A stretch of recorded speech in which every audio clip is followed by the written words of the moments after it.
नमस्कार, आप सबका स्वागत है आपका अपने यूट्यूब चैनल महानदी एकेडमी 286 पर। हम लोग सीजी सेट 2026 फर्स्ट पेपर देख रहे हैं और इस वीडियो में हम लोग रिसर्च एप्टीट्यूड से रिलेटेड एमसीक्यू देखेंगे।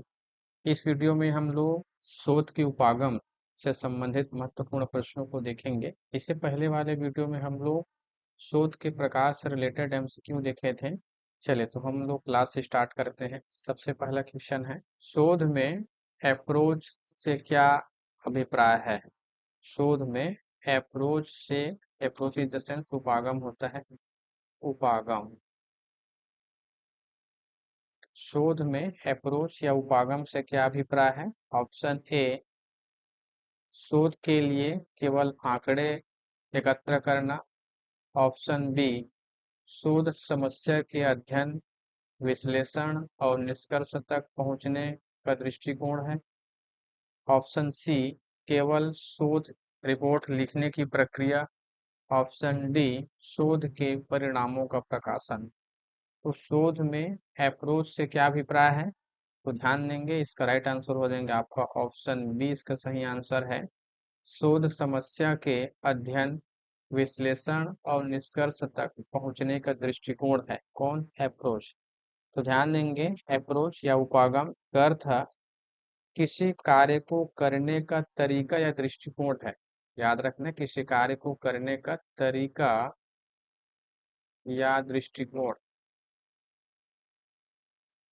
दृष्टिकोण है।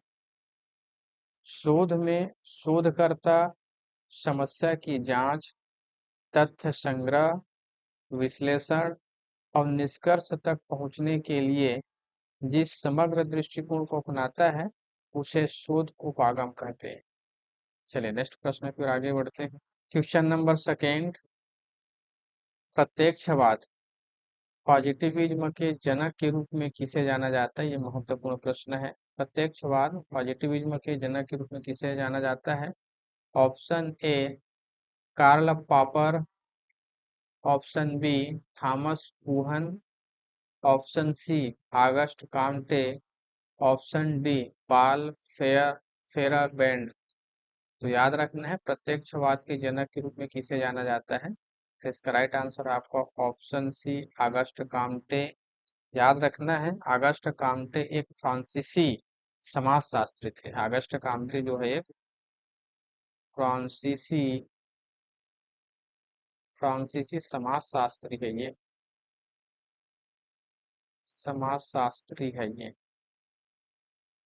तो फ्रांसीसी समाजशास्त्री ऑगस्ट काम्टे को प्रत्यक्षवाद का जनक माना जाता है।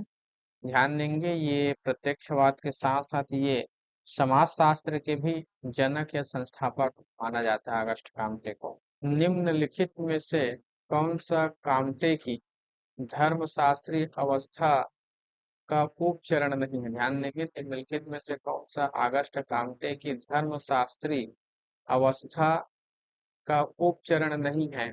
ऑगस्ट काम्टे ने समाज और मानव बुद्धि के विकास को तीन अवस्थाओं में बांटा था, है ना? उनमें से कौन एक नहीं है? तो ध्यान देंगे, ऑप्शन ए दे रखा है प्रेतवाद। ऑप्शन बी दे रखा है बहुदेववाद। ऑप्शन सी एकेश्वरवाद। ऑप्शन डी प्रत्यक्षवाद। तो ध्यान देंगे, उपचरण नहीं है। तो उपचरण याद रखना, प्रत्यक्षवाद इसको उपचरण नहीं है। ऑप्शन डी इसका राइट आंसर है। काम्टे की धर्मशास्त्री अवस्था के तीन उपचरण है, क्योंकि उपचरण पूछा गया है, तीन उपचरण माना गया है। तो जिसमें प्रेतवाद, बहुदेववाद, एकेश्वरवाद, ये तीनों शामिल है उपचरण में, पर प्रत्यक्षवाद जो है उपचरण नहीं है। ठीक है, चलिए ध्यान देंगे, प्रेतवाद का क्या मतलब होता है? निर्जीव वस्तुओं में आत्मा मानना, ये प्रेतवाद है। बहुदेववाद, अनेक देवताओं में विश्वास। ठीक है, एकेश्वरवाद मतलब एक देवताओं में विश्वास। चलिए नेक्स्ट प्रश्न है आपका क्वेश्चन नंबर 4।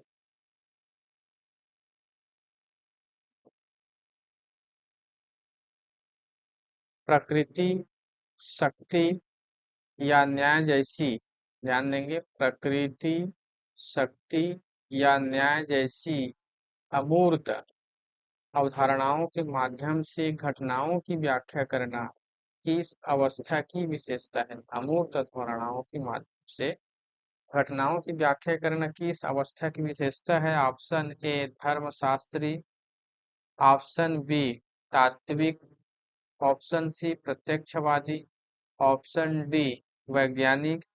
तो ध्यान देंगे इसका राइट आंसर आपका ऑप्शन बी है तात्विक। तात्विक का अर्थ ही होता है अमूर्त अवधारणा या अमूर्त अवस्था होता है, तात्विक अर्थ है ये।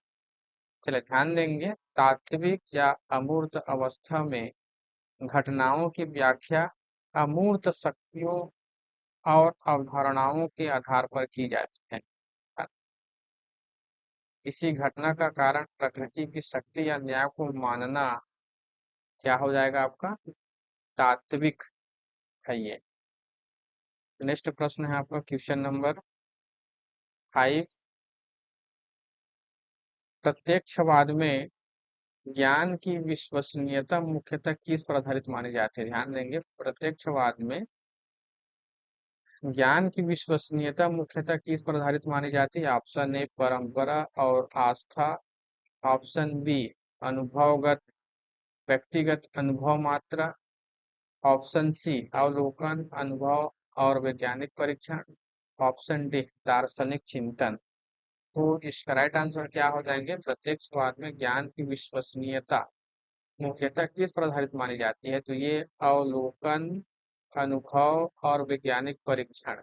याद रखना, प्रत्यक्षवाद में अवलोकन अनुभव वैज्ञानिक परीक्षण, ये इस पर इसकी विश्वसनीयता को माना जाता है।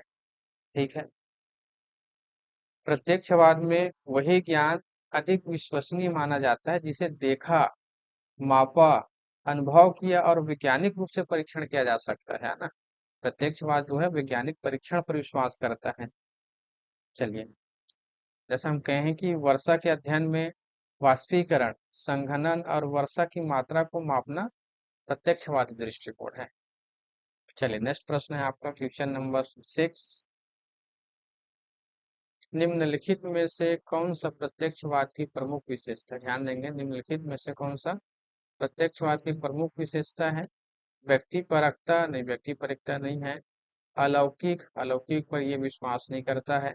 वस्तुनिष्ठता, जी अभी जस्ट हमने पहले देखा ना। और ऑप्शन डी दे रखा है कल्पना चिंतन नहीं, कल्पना चिंतन पर ये विश्वास नहीं करता है। वस्तुनिष्ठता इसका राइट आंसर हो जाएंगे। प्रत्यक्षवाद शोध में ऑब्जेक्टिविटी वस्तुनिष्ठता पर विशेष बल देता है। शोधकर्ता की व्यक्तिगत पसंद, भावना या पूर्वाग्रह परिणाम पर प्रभावित नहीं करता है ये। नेक्स्ट प्रश्न है क्वेश्चन नंबर 7। क्वेश्चन नंबर 7, प्रत्यक्षवादी शोध में सामान्यतः किस प्रकार के डेटा पर अधिक बल दिया जाता है? तो काल्पनिक डेटा नहीं, ये नहीं है। कथनात्मक डेटा, ये भी नहीं। मात्रात्मक डेटा, जी अभी हमने देखा ना वैज्ञानिक। और ऐतिहासिक डेटा नहीं, ये भी नहीं है। इसका राइट आंसर आपका ऑप्शन 20 का सही आंसर है। प्रत्यक्षवादी शोध में सामान्यतः किस प्रकार के डेटा पर अधिक बल दिया जाता है? तो मात्रात्मक डेटा पर अधिक बल दिया जाता है। प्रत्यक्षवादी शोध में मापन, संख्यात्मक आंकड़े और सांख्यिकी विश्लेषण को विशेष महत्व दिया जाता है। नेक्स्ट प्रश्न है आपका क्वेश्चन नंबर 8। उत्तर प्रत्यक्षवाद पोस्ट पॉजिटिविज्म की प्रमुख विशेषता क्या है? केवल धार्मिक ज्ञान को स्वीकार करना नहीं, केवल धार्मिक ज्ञान को स्वीकार करना नहीं है। केवल मात्रात्मक शोध को स्वीकार करना, ये भी नहीं है। वैज्ञानिक दृष्टिकोणों के साथ अनुभव एवं संदर्भ को भी महत्व देना, जी ये बिल्कुल सही है। ऑप्शन डी वैज्ञानिक पद्धति को पूर्णतः अस्वीकार करना नहीं, पूर्णतः अस्वीकार नहीं करता है ये भी गलत है। इसका राइट आंसर है आपका ऑप्शन सी वैज्ञानिक दृष्टिकोण के साथ अनुभव एवं संदर्भ को भी महत्व देना। ध्यान देंगे, उत्तर प्रत्यक्षवाद में इसमें अनुभव पर मोस्टली बल दिया जाता है, लेकिन इसका मतलब ये नहीं कि वैज्ञानिक दृष्टिकोण पर बल नहीं दिया जाता है। उत्तर प्रत्यक्षवाद वैज्ञानिक दृष्टिकोण को भी महत्व देता है और साथ ही साथ जो अनुभव है उसको भी महत्व देता है। उत्तर प्रत्यक्षवाद वैज्ञानिक दृष्टिकोण को पूरी तरह स्वीकार नहीं करता, बल्कि यह मानता है कि वास्तविक को समझने में संदर्भ, अनुभव और मानवीय सीमाओं को भी ध्यान में रखना चाहिए। चलिए, जैसे कि कोई विद्यार्थी है, अब विद्यार्थी की उपलब्धि का अध्ययन केवल उनके अंकों से नहीं किया जाना चाहिए। ऐसा नहीं है कि बच्चा ज्यादा नंबर ले आया मतलब वही नहीं है, बल्कि उसके साथ साथ उनके सामाजिक और शैक्षिक संदर्भ को भी ध्यान में रखना चाहिए। ऐसा उत्तर प्रत्यक्षवाद मान के चलता है। चलिए, नेक्स्ट प्रश्न पे आगे बढ़ते हैं हम लोग। क्वेश्चन नंबर 9, निम्नलिखित में से कौन सा उत्तर प्रत्यक्षवाद से संबंधित विचारक माना जाता है? ऑप्शन ए दे रखा है Karl Popper, option B Auguste Comte, option C Plato, option D अरस्तु। ध्यान देंगे इसका राइट आंसर क्या हो जाएंगे। इसका राइट आंसर है आपका कार्ल पॉपर। ठीक है, कार्ल पॉपर उत्तर प्रत्यक्षवादी चिंतन से जुड़े प्रमुख विचारक में से एक है। उन्होंने वैज्ञानिक ज्ञान की प्रकृति और खंडनीयता पर बल दिया है। चलिए, नेक्स्ट प्रश्न की ओर आगे बढ़ते हैं। नेक्स्ट प्रश्न है आपका क्वेश्चन नंबर 10, उत्तर प्रत्यक्षवादी शोध में किस प्रकार की रणनीतियों का प्रयोग किया जा सकता है? ध्यान देंगे, मात्रात्मक, गुणात्मक, मात्रात्मक और गुणात्मक दोनों, ऐतिहासिक। याद रखेंगे, उत्तर प्रत्यक्षवादी शोध में किस प्रकार की रणनीतियों का प्रयोग किया जाता है, क्योंकि इसमें वैज्ञानिक दृष्टिकोण के साथ साथ अनुभव को भी इम्पोर्टेंस दिया जाता है। तो ध्यान देंगे, इसका राइट आंसर हो जाएंगे आपका ऑप्शन सी, मात्रात्मक और गुणात्मक दोनों। उत्तर प्रत्यक्षवादी दृष्टिकोण आवश्यकता के अनुसार मात्रात्मक और गुणात्मक दोनों प्रकार की रणनीतियों का प्रयोग किया जा सकता है। नेक्स्ट प्रश्न है आपका क्वेश्चन नंबर 11, प्रत्यक्षवाद और उत्तर प्रत्यक्षवाद के बीच सबसे उपयुक्त अंतर कौन सा है? प्रत्यक्ष, ऑप्शन ए दे रखा है, प्रत्यक्षवाद वैज्ञानिक प्रमाणों पर बल देता है, जबकि उत्तर प्रत्यक्षवाद ज्ञान की सीमाओं एवं संदर्भ को भी स्वीकार करता है। ठीक है, बात तो सही है। चलिए, आगे भी पढ़ते हैं। प्रत्यक्षवाद गुणात्मक है और उत्तर प्रत्यक्षवाद केवल मात्रात्मक नहीं। प्रत्यक्षवाद तो सबसे पहले मात्रात्मक है और उत्तर प्रत्यक्षवाद केवल मात्रात्मक नहीं है, मात्रात्मक और गुणात्मक दोनों, इसलिए ये गलत है। दोनों में कोई अंतर नहीं है, अंतर तो है। उत्तर प्रत्यक्षवाद वैज्ञानिक विधि को अस्वीकार करता है, नहीं पूर्णतः अस्वीकार नहीं करता है, वैज्ञानिक विधि को भी स्वीकार करता है उत्तर प्रत्यक्षवाद। तो ध्यान देंगे, ये इसका सही आंसर है, ऑप्शन ए। प्रत्यक्षवाद वैज्ञानिक प्रमाणों पर बल देता है, ये बात बिल्कुल सही है। जबकि उत्तर प्रत्यक्षवाद ज्ञान की सीमाओं एवं संदर्भ को भी स्वीकार करते हैं। कहने का अर्थ यह है कि ये वैज्ञानिक प्रमाणों को भी स्वीकार करता है और साथ ही साथ ज्ञान की सीमाओं एवं संदर्भों को भी स्वीकार करता है। ऑप्शन इसका राइट आंसर है। नेक्स्ट क्वेश्चन, प्रयोगात्मक अनुसंधान का प्रमुख उद्देश्य क्या है? ध्यान देंगे, प्रयोगात्मक अनुसंधान का प्रमुख उद्देश्य क्या है? ऑप्शन ए केवल वर्तमान स्थिति का वर्णन करना, ऑप्शन बी दे रखा है अतीत की घटनाओं का अध्ययन करना, ऑप्शन सी दे रखा है स्वतंत्र एवं आश्रित चर के बीच कार्य कारण संबंध का अध्ययन करना, केवल प्रतिभागियों के अनुभवों को दर्ज करना। ध्यान देंगे, प्रयोगात्मक अनुसंधान, ऑप्शन सी इसका राइट आंसर है, स्वतंत्र और आश्रित चर के बीच कार्य कारण संबंध का अध्ययन करना। ध्यान देंगे, स्वतंत्र चर और आश्रित चर के बीच कार्य कारण संबंधों का अध्ययन करना प्रयोगात्मक अनुसंधान का प्रमुख उद्देश्य है।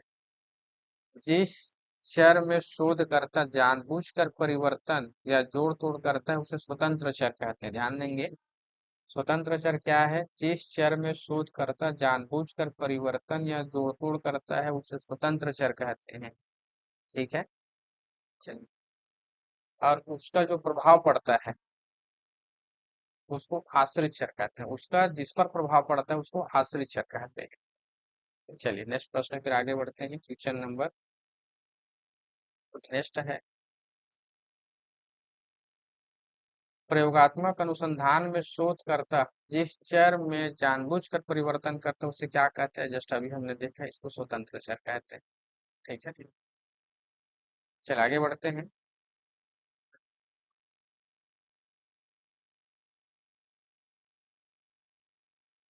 वर्णनात्मक अनुसंधान की सबसे उपयुक्त पहचान क्या है?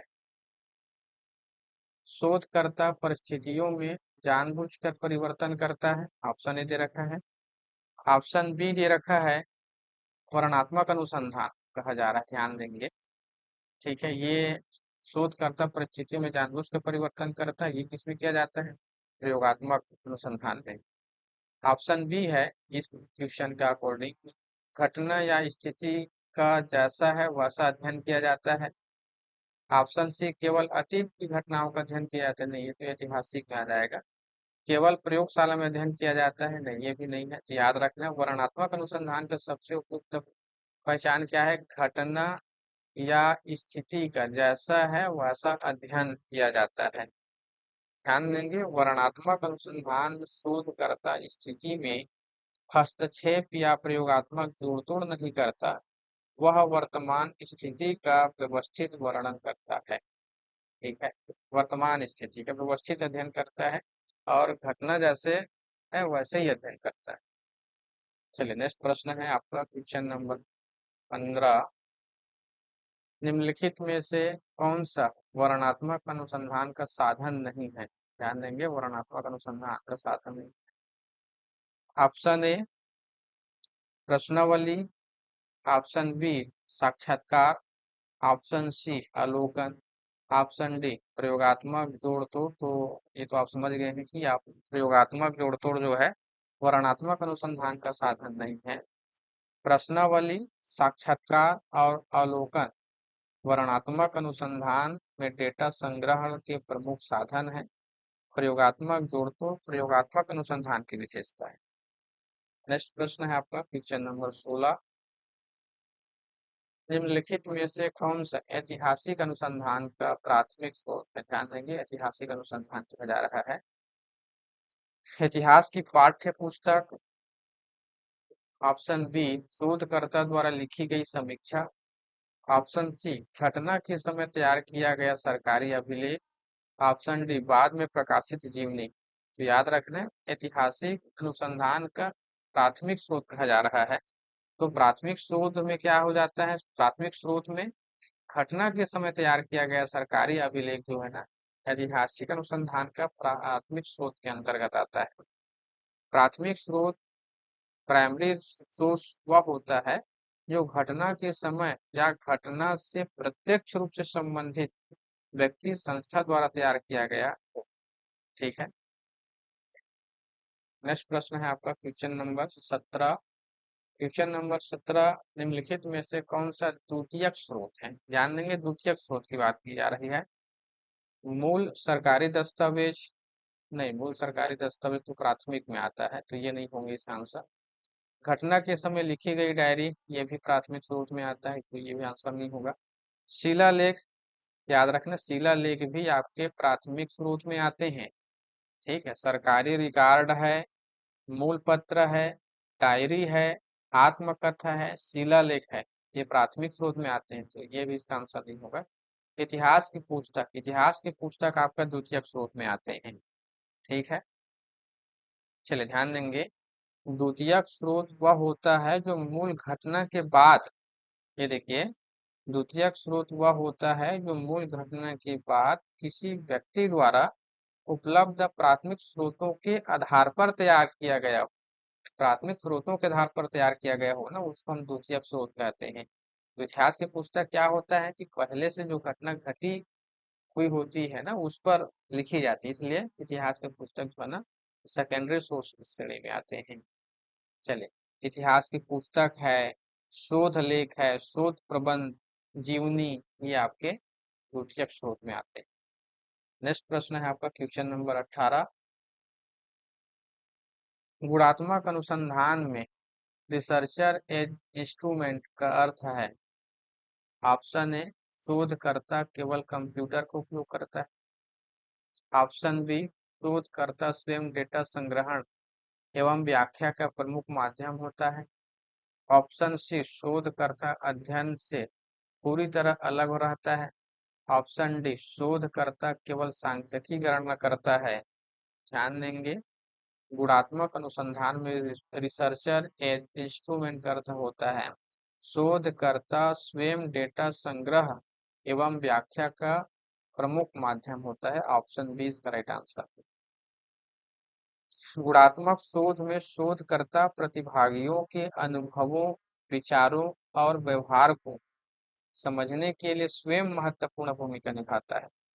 शोधकर्ता किसी गांव के लोगों के जीवन अनुभवों को समझने के लिए स्वयं उनके साथ बातचीत और अवलोकन करता है।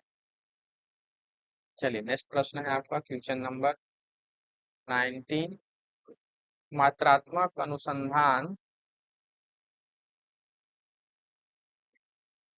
मात्रात्मक अनुसंधान मुख्यतः किस शोध दर्शन से संबंध रख माना जाता है? ध्यान देंगे, मात्रात्मक अनुसंधान मुख्यतः किस शोध दर्शन से संबंध माना जाता है? प्रत्यक्षवाद, अस्तित्ववाद, आदर्शवाद, उत्तर रचनात्मकवाद, रचनावाद। ध्यान देंगे, ये हमने पहले भी इससे रिलेटेड क्वेश्चन सॉल्व किया है। तो मात्रात्मक अनुसंधान याद रखना, प्रत्यक्षवाद शोध दर्शन से संबंध है। मात्रात्मक अनुसंधान में क्या होता है? मापन, संख्यात्मक डेटा, वस्तुनिष्ठता और सांख्यिकी विश्लेषण पर बल दिया जाता है। नेक्स्ट प्रश्न है आपका क्वेश्चन नंबर 20। निम्नलिखित कथनों पर विचार कीजिए। चलिए ध्यान देंगे, प्रत्यक्षवाद वस्तुनिष्ठता पर बल देता है। जी ये बिल्कुल सही है। प्रत्यक्षवाद में वैज्ञानिक अवलोकन और मापन को महत्व दिया जाता है। ये भी सही है। प्रत्यक्षवाद अलौकिक नहीं, अलौकिक प्रत्यक्षवाद अलौकिक व्याख्याओं को वैज्ञानिक ज्ञान का आधार मानता है। नहीं, ये तो सही नहीं है। ध्यान देंगे, प्रत्यक्षवाद अलौकिक व्याख्याओं को वैज्ञानिक ज्ञान का आधार नहीं मानता है, तो ये गलत हो जाएगा। तो सही उत्तर चुनने के लिए बोला जा रहा है केवल एक नहीं, केवल एक नहीं है, केवल एक और दो जी ये सही है। दो और तीन ये भी गलत है। एक दो तीन ये भी गलत है। ऑप्शन बी इसका राइट आंसर है। नेक्स्ट क्वेश्चन है आपका क्वेश्चन नंबर 21। निम्नलिखित में से कौन सा युग्म सही सुमेलित नहीं है? ध्यान देंगे, सही सुमेलित नहीं है पूछा जा रहा है। प्रत्यक्षवाद आगस्ट काउंटे से रिलेटेड है, ये सही है। गुणात्मक अनुसंधान में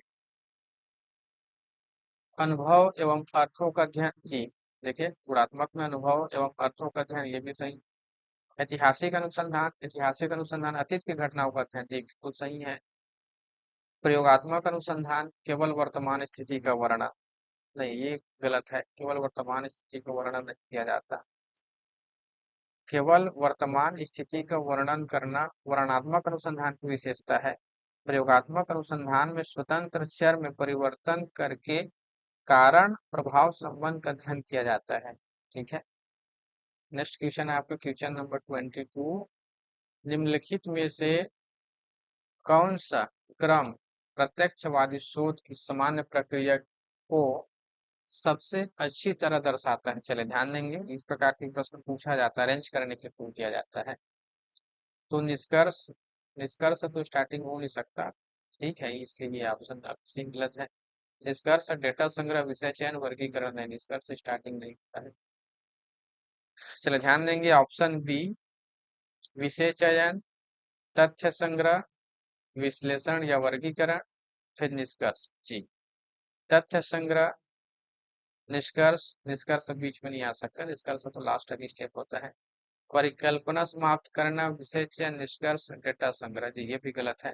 ध्यान देंगे, ऑप्शन बी इसका राइट आंसर। सबसे पहले विषय का चयन किया जाता है, उसके बाद फिर तथ्य संग्रह किया जाता है, फिर उनका विश्लेषण या वर्गीकरण किया जाता है और लास्ट में निष्कर्ष निकाला जाता है।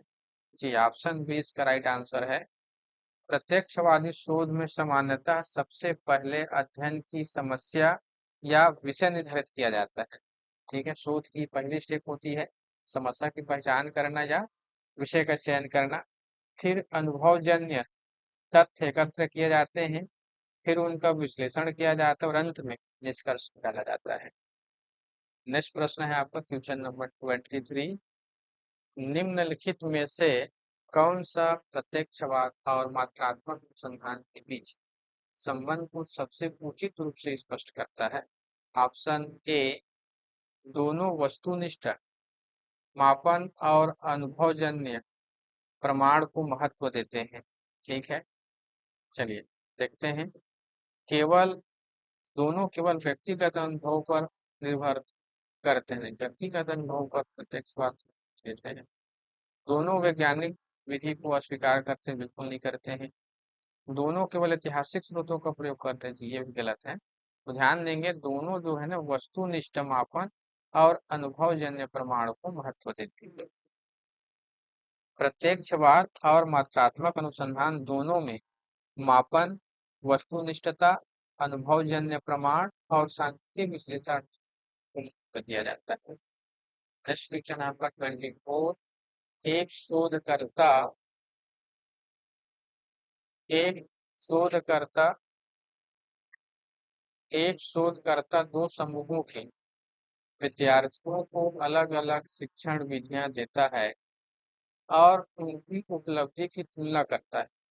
इस शोध में विद्यार्थियों की उपलब्धि किस प्रकार का चर है? ध्यान देंगे, एक शोधकर्ता दो समूहों के विद्यार्थियों को अलग अलग शिक्षण विधियां देता है और उनकी उपलब्धि की तुलना करता है। इस शोध में विद्यार्थी की उपलब्धि किस प्रकार का चर है? ध्यान देंगे, स्वतंत्र चर, आश्रित चर, बाह्य चर, नियंत्रण चर। तो ध्यान देंगे, इसका राइट आंसर हो जाएंगे आपका ऑप्शन बी, इसे आश्रित चर कहते हैं। विद्यार्थियों की उपलब्धि वह परिमाण है जिस पर शिक्षण विधि का प्रभाव देखा जा रहा है, इसलिए क्या है ये? आश्रित चर है। ये देखिए ना, उपलब्धि की तुलना करते हैं, मतलब तो कौन किसने बेस्ट परफॉर्मेंस किया, किसने नहीं किया। मतलब इसमें क्या हुआ कि शिक्षक जो है या शोधकर्ता जो है, इसमें कोई परिवर्तन करता है अपने शिक्षण विधि में, और परिवर्तन करने के बाद उसका परिणाम किस पर देखा जा रहा है? विद्यार्थियों की रिजल्ट पर, विद्यार्थियों की रिजल्ट पर देखा जा रहा है, मतलब वो आश्रित चर है। नेक्स्ट क्वेश्चन, यदि शोधकर्ता विद्यार्थियों की पारिवारिक पृष्ठभूमि को नियंत्रित करता है, ध्यान रखना नियंत्रित करता है कहा जा रहा है, ताकि वह परीक्षा परिणाम को प्रभावित न करे, तो पारिवारिक पृष्ठभूमि किस प्रकार का चर है? तो ध्यान देंगे, ऑप्शन ए स्वतंत्र चर, ऑप्शन बी आश्रित चर, ऑप्शन सी बाह्य चर, ऑप्शन डी मध्यस्थ चर। तो ध्यान रखना है, यदि शोधकर्ता विद्यार्थी की पारिवारिक पृष्ठभूमि को नियंत्रित करता है ताकि वह परीक्षा परिणाम को प्रभावित न करे, तो पारिवारिक पृष्ठभूमि किस प्रकार का चर है? तो याद रखेंगे बाह्य चर है। पारिवारिक पृष्ठभूमि का मुख्य अध्ययन नहीं किया जा रहा है, लेकिन यह परीक्षा परिणाम को प्रभावित कर सकती है, इसलिए इसे बाह्य चर माना जाएगा और शोधकर्ता इसे नियंत्रित करने का प्रयास कर सकता है।